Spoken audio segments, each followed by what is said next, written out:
Attention restaurant, मैं अविनाश कुमार आप लोग का स्वागत करता हूं हमारे यूट्यूब चैनल बी एकेडमी पे। जैसा कि कल आप लोगों ने एग्जामिनेशन पैटर्न पैरामेडिकल, पॉलिटेक्निक और आईटीआई के बारे में जाना था, तो आज जो है मैथ का सिलेबस डिस्कशन और कुछ चैप्टर्स, एक चैप्टर्स मैथ का आज चालू किया जाएगा।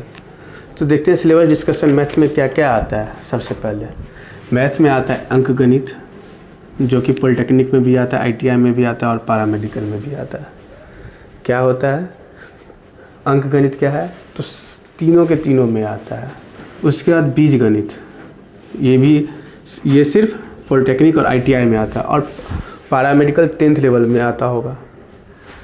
उसके बाद ये देखिए अंक गणित, बीज गणित, business mathematics, AP and GP, set theory, त्रिकोणमिति, हाइट एंड डिस्टेंस, क्षेत्रमिति, ज्यामिति, सांख्यिकी, प्रायिकता, ये 11 जो चैप्टर है वो पॉलिटेक्निक्स में पूछे जाते हैं और साथ ही साथ आईटीआई में पूछे जाते हैं। देखिए पॉलिटेक्निक आईटीआई में जो है सो जीपी और सीट थ्योरी एक आध साल में एक क्वेश्चन पूछ दिए जाते हैं, लेकिन ये पॉलिटेक्निक का फेवरेट टॉपिक है। उसी तरह त्रिकोणमिति भी क्या है, पॉलिटेक्निक का फेवरेट टॉपिक है। यहाँ पैरामेडिकल में क्या है कि अंक गणित जो है सो हर साल जितने नंबर ऑफ क्वेश्चन आते हैं और इसमें से जो है इतना सारा पढ़ने पे मात्र एक नंबर का क्वेश्चन आएगा, वो भी आएगा नहीं आएगा। लेकिन अंक गणित आपको कंपलसरी जो है सो आता है। और पॉलिटेक्निक जो है सो मान लीजिए 30 नंबर का, तो पॉलिटेक्निक्स में सिर्फ मैथमेटिक्स आता है, यानी बराबर का एवरेज रखता है, तो इसमें सारे आते हैं। साथ ही साथ आईटीआई में भी सारे के सारे चैप्टर से पूछे जाते हैं, भले लेवल कम हो पॉलिटेक्निक से, लेकिन सारे के सारे क्वेश्चंस पूछे जाते हैं। उसके बाद आज हम देखते हैं कि अंक गणित का ये 11 जो है सो यूनिट है, ना कि चैप्टर है। जैसे आप लोग क्लास 10th 9th में देखते होंगे यूनिट होता है, उसी तरह ये यूनिट है, चैप्टर अलग होता है। देखिए 11 है चैप्टर है और उसमें से एक अंकगणित, जो आज से शुरुआत किया जाएगा अंकगणित का टॉपिक्स, जिसमें एक है number system first chapter, second LCM and HCF, third वर्गमूल एवं धनमूल, फोर्थ भिन्न, फिफ्थ सरलीकरण, सिक्स घातांक एवं करनी, सेवंथ अनुपात एवं समानुपात एंड 8 एकीक नियम। कौन कौन से चैप्टर हैं? तो चैप्टर्स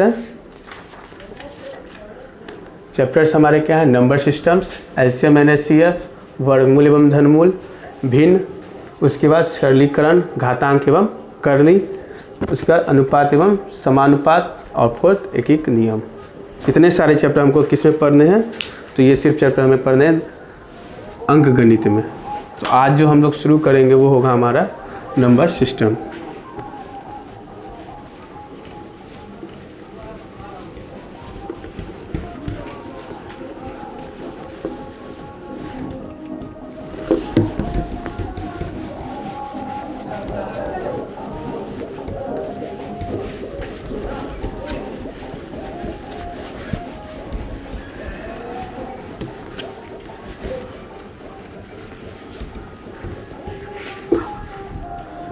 आज का जो हमारा टॉपिक है वो है नंबर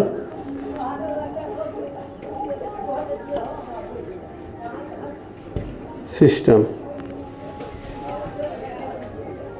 नंबर सिस्टम में सबसे फर्स्ट जो पढ़ेंगे वो है प्राकृतिक संख्या। प्राकृतिक संख्या क्या होता है?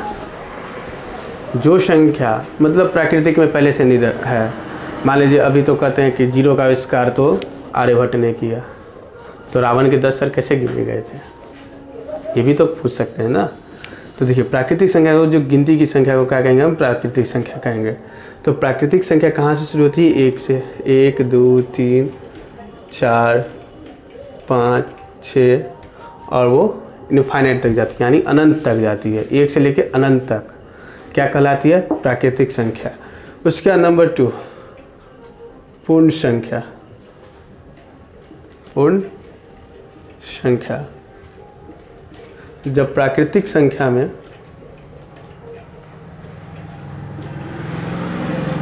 जीरो को जोड़ दिया गया, जब प्राकृतिक संख्या में जीरो को जोड़ दिया गया तो क्या कहलाया? पूर्ण संख्या कहलाया।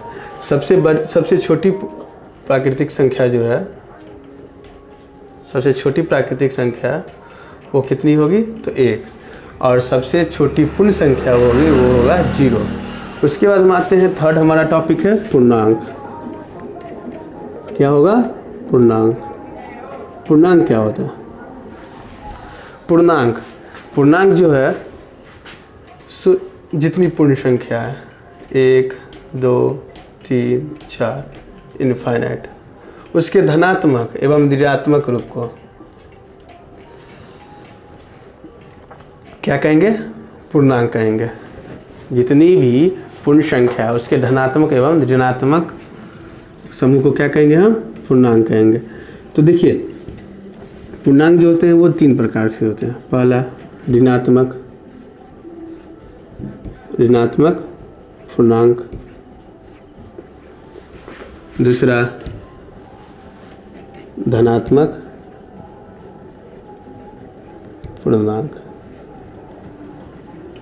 और अब ये जो 0 बचा है उसे कहते हैं शून्य पूर्णांक। शून्य पूर्णांक। उसके बाद क्या होता है? इतनी क्या हम अभी पढ़े? प्राकृतिक संख्या पढ़े।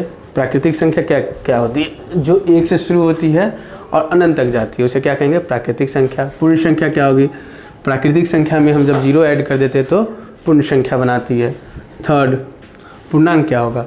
पूर्णांक पूर्ण संख्या का धनात्मक एवं ऋणात्मक, देखिए 1 2 3 4 ये हो गया धनात्मक एवं इसका ऋणात्मक -1 -2 के रूप को क्या कहेंगे? हम पूर्ण संख्या कहेंगे। ऋणात्मक पूर्णांक जिसमें नेगेटिव मार्क्स लगा हो उसे ऋणात्मक, जो पॉजिटिव हो वो धनात्मक, शून्य को शून्य पूर्णांक कहेंगे। उसके बाद हम आते हैं क्या क्या क्या पढ़ना उसके बाद हमें? तो हमें पढ़ना है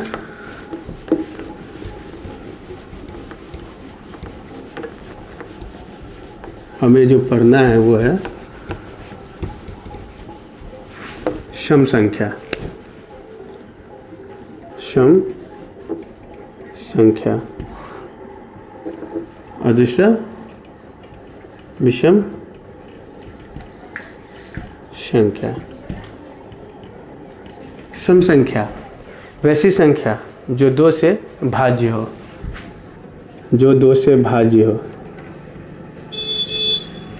वो क्या कहलाएगी? तो सम संख्या कहलाएगी। जैसे 2 4 6 8 10। विषम संख्या वैसी संख्या जो 2 से भाज्य नहीं हो, वैसी संख्या जो 2 से भाज्य नहीं हो वो क्या कहलाएगी? तो विषम संख्या कहलाएगी। एग्जाम्पल 3 5 7 9 11। देखिए इसका जो एक फॉर्मूला या व्यापक रूप कह सकते हैं, इसका व्यापक रूप जो होता है, व्यापक रूप 2m होता है। यानी कोई भी नंबर हो, कोई भी पूर्णांक हो, उसको अगर हम 2 से गुना कर देंगे तो क्या कहलाएगा? सम संख्या कहलाएगा। जैसे मान लीजिए 9 है, 9 क्या है? विषम संख्या है। इसको हम 2 से गुना करेंगे तो 18 हो जाएगा। यानी कोई भी संख्या है जिसे हम 2 से गुना करेंगे वो क्या कहलाएगा? सम संख्या कहलाएगा। और इसका जो फॉर्म व्यापक रूप होगा वो क्या होगा? 2m होगा।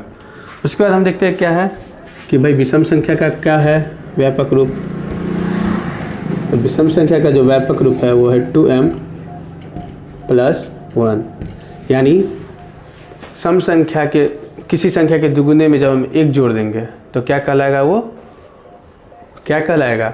तो वो कहलाएगा विषम संख्या। जैसे संख्या देखते हैं 4, मान लेते हैं 4 एक सम संख्या है। 4 में को हम गुने 2 कर दिए और उसमें 1 जोड़ देंगे, यानी 4 दूना 8 1 9 9 बन गया। 9 क्या है? एक विषम संख्या है। विषम संख्या क्या पर हम यहाँ पे सम संख्या और विषम संख्या। सम संख्या जो 2 से भाज्य हो, जैसे 2 4 6 8 10 12 14 16 जहाँ तक जा सकते हैं आप 2 से। और विषम संख्या जो 2 से भाज्य नहीं हो। 3, 5, 7, 9, 11, 13, 15, 17, 19, जहाँ तक आप जा सकते हैं। इसका जो व्यापक रूप है यानी इसका जो फॉर्मूला, इसमें क्वेश्चन कुछ पूछे जाते हैं एग्जामिनेशन में, जैसे 2 कहेगा 2m-1 कौन सी संख्या है,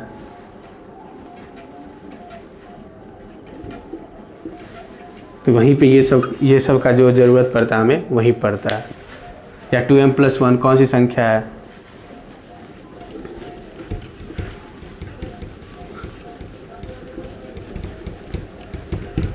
नेक्स्ट जो बढ़ते हैं हम, वो जो हमारा चैप्टर है वो है भाज्य। भाज्य संख्या क्या होता है, भाज्य और अभाज्य। भाज्य को हम यौगिक भी कहते हैं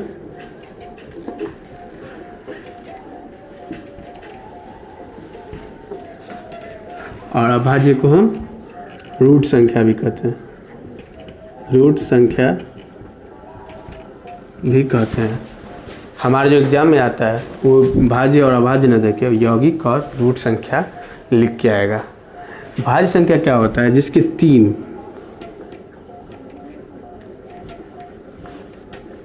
या 3 से अधिक अभाज्य गुणनखंड हो।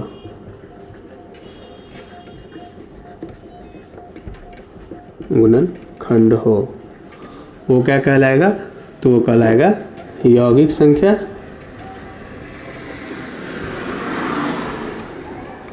अथवा भाज्य संख्या कहलाएगा। जैसे देखिए 6 हो गया, 8 हो गया।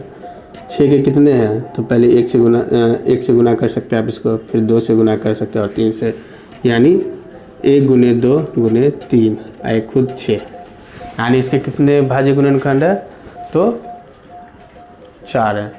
उसी प्रकार 8 का भी है। लेकिन अभाज्य संख्या क्या होता है, जो स्वयं से अथवा जो स्वयं से और मात्र 1 से कटे वे अभाज्य संख्या कहलाते हैं। देखिए भाज्य संख्या जो जिसके 3 या 3 से अधिक गुणनखंड हो वो क्या कहलाएंगे, जिसके 3 या 3 से अधिक गुणनखंड हो वो कहलाएंगे यौगिक संख्या अथवा भाज्य संख्या।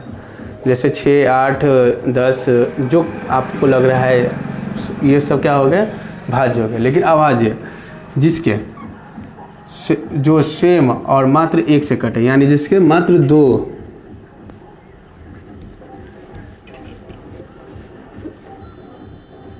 गुणनखंड हो।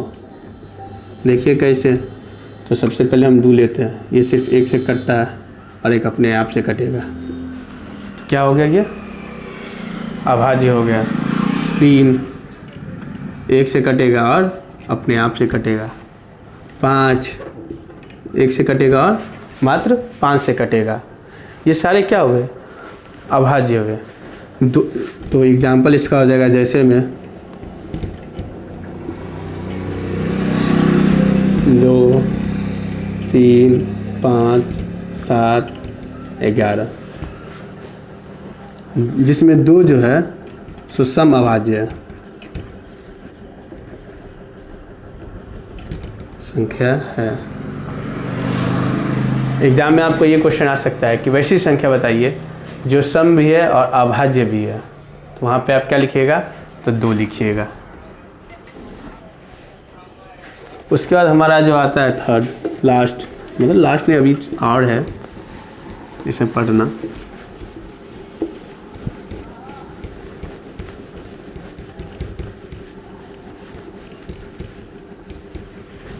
भिन्न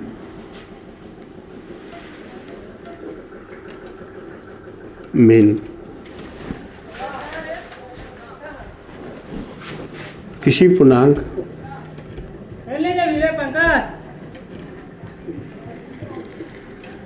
P में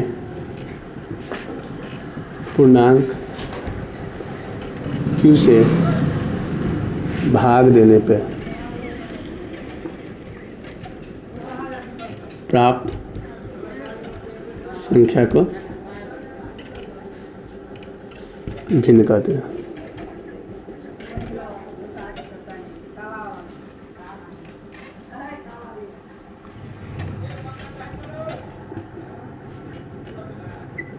जैसे P बाय Q, जहाँ P क्या है, एक अंश है और Q एक हर है। P क्या है, एक अंश है और Q एक हर है। उसके बाद हम आते हैं परिमेय संख्या। परिमेय संख्या, परिमेय संख्या क्या होती है? जिन संख्या को हम P बाई Q के रूप में लिख सकते हैं, जिन संख्या को हम P बाई Q के रूप में लिख सकते हैं वो परिमेय संख्या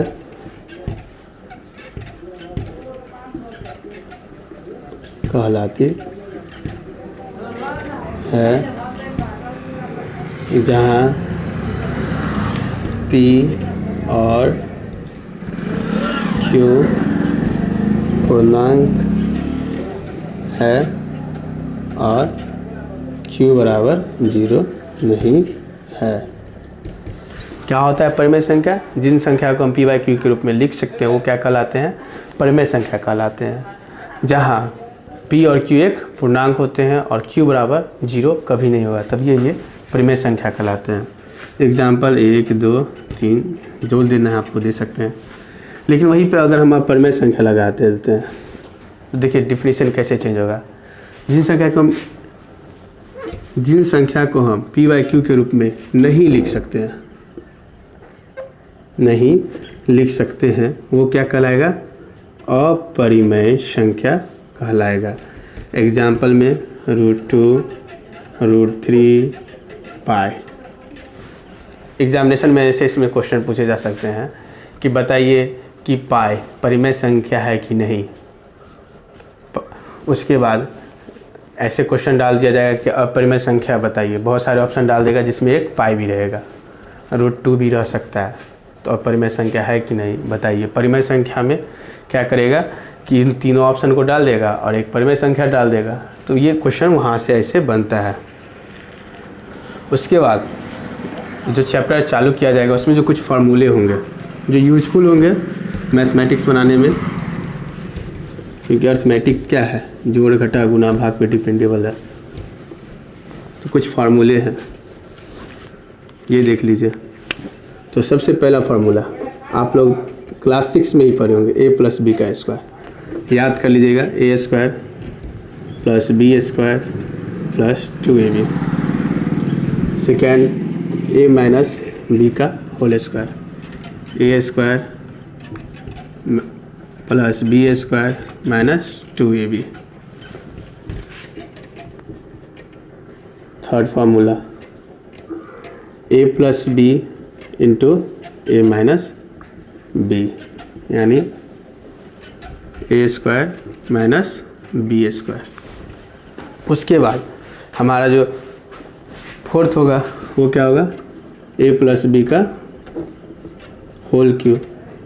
तो a³ + b³ + 3ab 3² + 3ab² हमारा एक ये फार्मूला हो गया। फिफ्थ फार्मूला a - b का होल क्यूब, यानी a³ - b³ - 3a² + 3ab²। तो हमें जो फार्मूला याद करने वो कौन कौन से हैं? तो ए प्लस बी का होल स्क्वायर हुआ A square plus B square plus 2ab, A minus B का होल स्क्वायर हुआ A square plus B square minus 2ab, A plus B into A minus B का जो formula होगा वो होगा A square minus B square. उसके बाद A plus B का होल क्यू जब आएगा तो हम इस पर A cube plus B cube plus 3a square B plus 3ab square. फिर हमारा फिफ्थ फार्मूला क्या, ए माइनस बी का whole cube, A cube minus B cube minus 3a square B plus 3ab। इन सारे फार्मूले को आप लोग याद कर लीजिए अच्छी तरीक़ा से। उसके बाद अब जो हम पढ़ेंगे वो है होगा भाजकता के नियम। आज जो है सो मतलब फर्स्ट क्लास जो होता है ना, जितना थ्योरी वो पढ़ेंगे, पूरा थ्योरी आज कंप्लीट कर लेंगे, कल से क्वेश्चन लगाना चालू करेंगे। तो थ्योरी में क्या आएगा, एक लास्ट है हमारा आज का,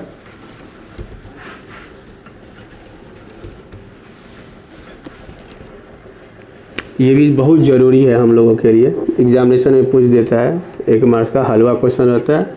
जिन बच्चों को उससे नहीं बनता है वो बहुत समय लगा लेते हैं बनाने में, बनेगा तो सबसे लेकिन समय लगा लेते। तो भाजकता के नियम तो देखते हैं, 2 से भाज्य होने के लिए क्या एलिजिबिलिटी होना चाहिए। कोई संख्या अगर 2 से कटता है तो उसमें क्या गुण होना चाहिए, तो उसमें गुण ये होना चाहिए कि वो उसकी इकाई अंक पे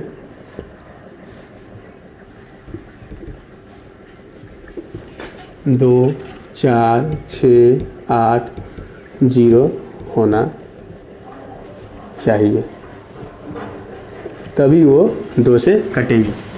वैसी संख्या जिसके इकाई स्थान पे 2, 4, 6, 8, 0 हो वो क्या कहलाएगी, वो क्या होगी, तो 2 से भाज्य होगी। यानी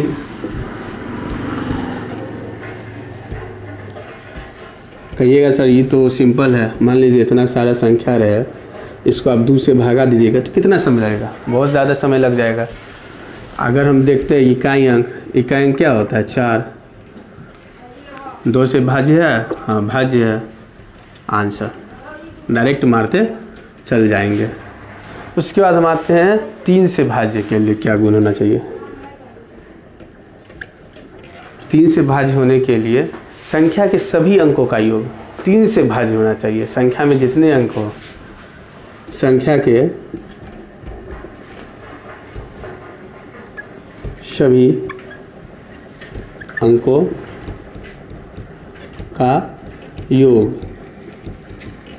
3 से भाज्य होना चाहिए। मान लीजिए कोई संख्या है 4, 5, 6, 4, 3, 2। अब हमें कैसे पता चलेगा कि ये भाज्य है क्या भाज्य है, तो भैया इसको आप ऐसे करिएगा, नहीं पता है तो आप काटिए, समय लगाइए, यहाँ तक बनाइएगा तो अब बन जाएगा बाद में। लेकिन इस पर हम जब ये फार्मूला यूज करते हैं तो क्या करेंगे, समझाने के लिए इतना समय लगेगा, 4 + 5 + 6 + 4 + 3 + 2 जोड़ दीजिए, 5 4 9 6 15 4 19 3 22 2 24। अब ये देखिए 24 को 3 से काटना आसान है, या इसको 3 से काटना, 3 8 24, यानी ये संख्या क्या है, 3 से भाज्य है। अगर हमें ऐसा क्वेश्चन पूछता है तो हम डायरेक्ट आंसर लिखते हैं। उसके बाद 4 से भाज्य के लिए क्या गुण चाहिए भैया, 4 से भाज्य के लिए 4 से भाज्य के लिए इकाई और दाहिनी स्थान पे किसी संख्या की इकाई और दाहिने स्थान पे जो संख्या हो वो 4 से कटना चाहिए। यानी कोई संख्या जिस संख्या के अंतिम 2 अंक 4 से भाज्य हो, वह पूरी संख्या 4 से भाज्य होगी। यानी ये देख लीजिए,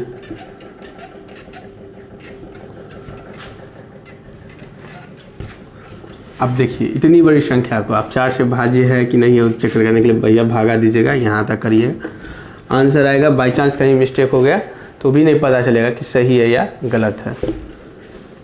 और डायरेक्ट देखने के लिए हम क्या कर सकते हैं, अंतिम 2 अंक देखते कहाँ है, इधर से नहीं इधर से, अंतिम 2 अंक इधर से तो इधर से, तो भैया निकला वो 24। इसको 4 से देखते हैं भागा दे के कटता है कि नहीं कटता है, तो 4 तक 24 कट गया, यानी ये सारी संख्या जो है सो 4 से भाज्य होगी। उसके बाद हम देखते हैं कि 5 से भाज्य होने के लिए क्या गुण चाहिए। 5 से भाज्य होने के लिए क्या गुण चाहिए, तो 5 से भाज्य होने के लिए इकाई अंक पे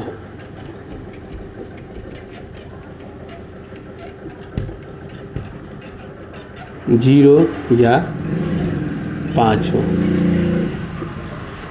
यानी संख्या की इकाई अंक पे 0 या 5 होगा तो वो क्या होगा, वो 5 से भाज्य होगा। यानी जैसे देख लीजिए 10, 15, 25, इन सभी संख्या में क्या है, इकाई अंक पे 5 या 0 है। मान लीजिए ये संख्या है, अब इसमें अब जो हम इसमें 5 से भागा देंगे कितना बड़ा होगा, बोर्ड भी भर जाएगा लेकिन आंसर नहीं निकलेगा। तो इसमें हम क्या कर सकते हैं, भैया इकाई अंक स्थान पे 0 है, नहीं तो 0 है, यानी ये 5 से भाज्य होगा। इस तरह से हमारा ये बन जाएगा। नेक्स्ट हमारा आता है, देखते हैं 6 से भाज्य के लिए। तो भैया 6 से भाज्य के लिए क्या गुण होगा, संख्या जो है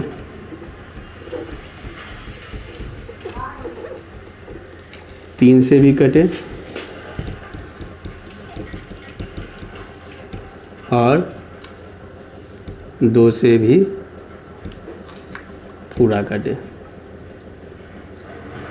यानी वैसी संख्या जो 3 से भी कटेगी और 2 से भी कटेगी, वो क्या किससे भी कटेगी, किससे कटेगी, 6 से भी कटेगी। तो मान लीजिए कोई संख्या है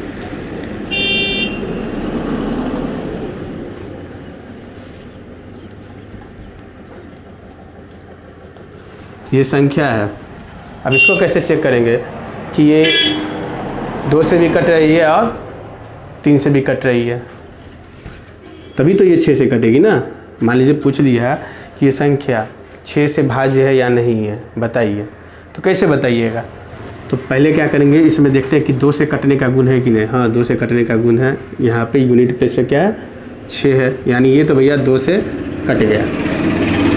आप क्या चेक करेंगे 6 से कटने के लिए, 3 का चेक करेंगे कि 3 से कट रहा है कि नहीं। तो 3 से चेक करने के लिए क्या करते हैं, इसको जोड़ते हैं, तो 4 3 7, 7 4 11, 11 1 12, 12 3 15, 15 6 21, भैया 21 आ गया। ये 21 भी क्या है 3 से 7 मरतबे में कट गया, यानी ये संख्या क्या होगी 6 से भी कटेगी। यानी वैसी संख्या जो 2 से भी कटे और 3 से भी कटे वो क्या कहलाएगी, क्या होगी 6 से भी कटेगी। नेक्स्ट हम आते हैं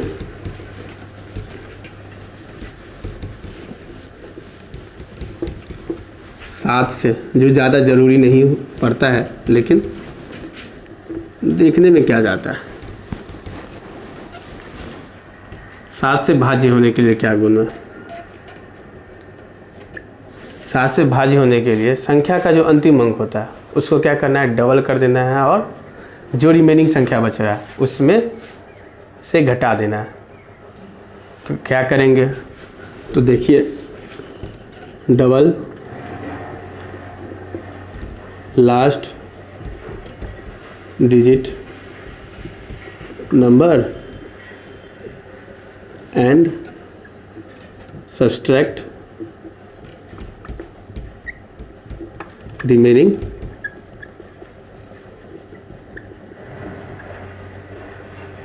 नंबर, यानी जो लास्ट डिजिट होगा संख्या का उसमें उसको क्या करेंगे डबल कर देंगे और किस में से घटा देंगे, जो बचा उसमें से घटा देंगे। जैसे मान लीजिए 84 84, इसको अगर चेक करना हो कि 7 से कटता है कि नहीं कटता है तो क्या करेंगे, तो पहले 4 को क्या करेंगे, डबल करेंगे 8, और 8 को जब 8 आया और रिमेनिंग में से घटा दिए। हाँ, जो रिमेनिंग नंबर आता है, मतलब घटाने के बाद जो संख्या आता है वो 0 होना चाहिए या 7 से कटना चाहिए। यदि संख्या नहीं मिले, मान लीजिए ये तो ये था, क्या करते हैं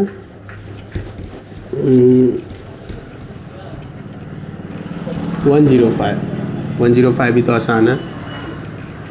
105 में भी क्या करेंगे कि 5 का डबल करेंगे 10 और इसमें से घटा देंगे तो 0 आ गया। इसी तरीक़े से सारी संख्या जो डबल करने पे घट जाती है, घट करने पे 0 या 7 से कटे, वो संख्या क्या कहलाएगी, वो संख्या 7 से पूरी कटेगी। उसके बाद हम आते हैं 8 से भाज्य होने के क्या गुण है।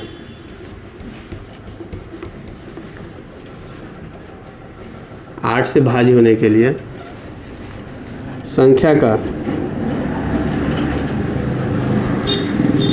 अंतिम 3 अंक 8 से कटना चाहिए। क्या होना चाहिए, संख्या का अंतिम 3 अंक 8 से कटना चाहिए। जैसे कोई संख्या है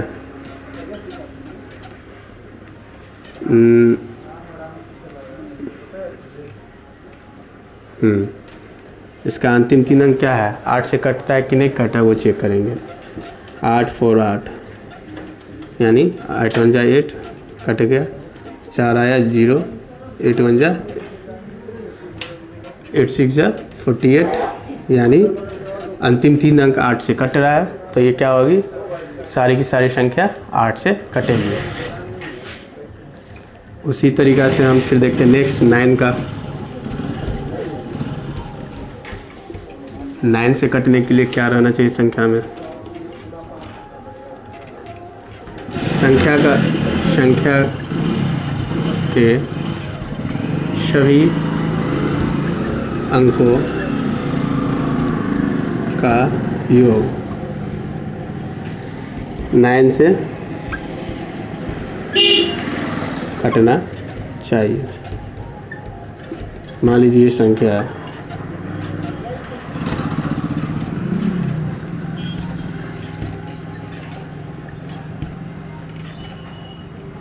ये संख्या है। अब हमें कैसे पता चलेगा कि ये संख्या 9 से कटती है या नहीं कटती है, तो हम क्या करेंगे, सभी का जोड़ कर देंगे। 4 + 5 4 + 5 + 4 + 5, सभी संख्या का क्या कर देंगे, हम जोड़ कर देंगे। डायरेक्ट जोड़ते हैं, 4 5 9 9 4 13 13 5 18 18 5 23 23 4 27 27 6 27 6 33 33 3 36 36 3 39 39 6 45 45 6 49 49 5 कितना होता है, 49 5 54।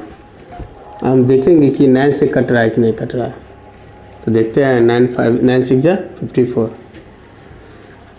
कट गया, यानी ये सारी संख्या क्या होगी, 9 से कटेगी ही कटेगी।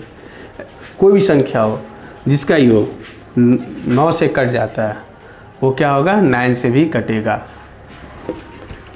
फिर हम देखते हैं 10 के लिए भाज्य के क्या गुण है।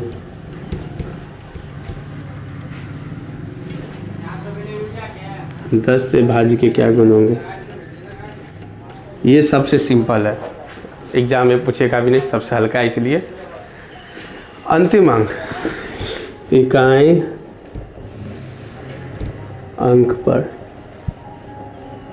0 हो, चाहे वो कितनी भी बड़ी संख्या हो, ये काहे ना हो, अंतिम अंक पे 0 है तो क्या होगा, 10 से भाज्य होगा। यानी वैसी संख्या जिसकी इकाई अंक पे 0 हो वो क्या होगा, 10 से भाज्य कहलाएगा।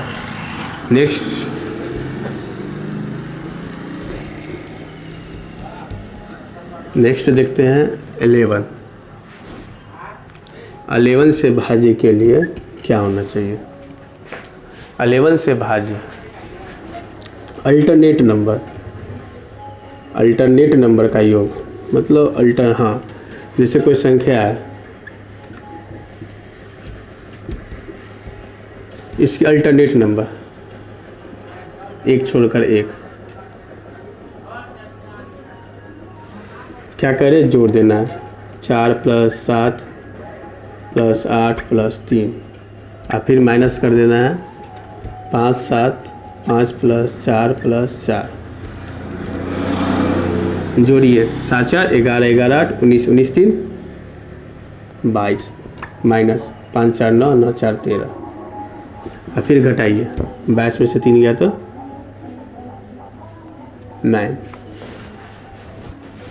और तब देखना है कि यह 9 से कटता है या नहीं कट, मतलब ये तब देखना है कि संख्या 0 होना चाहिए या 11 से कटना चाहिए, 11 के मल्टीपल में होना चाहिए।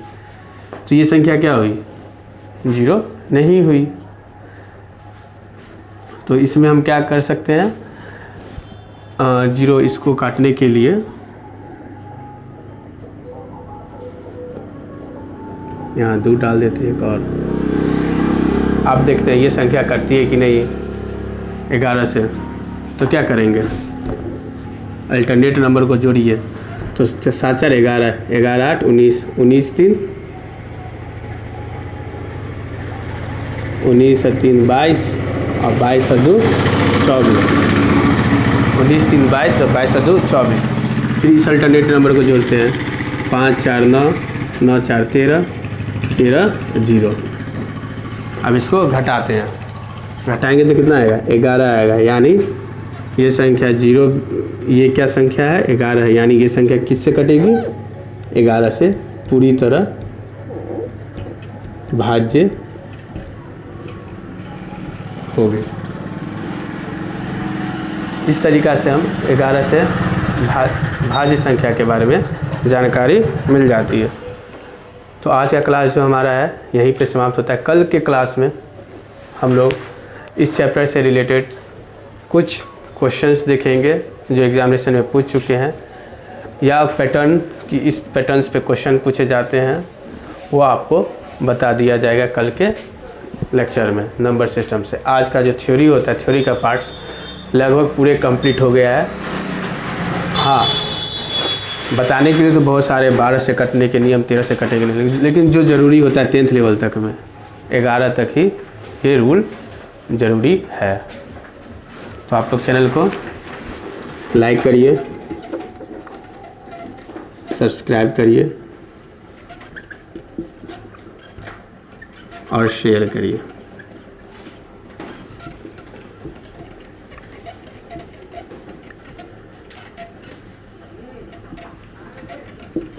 धन्यवाद।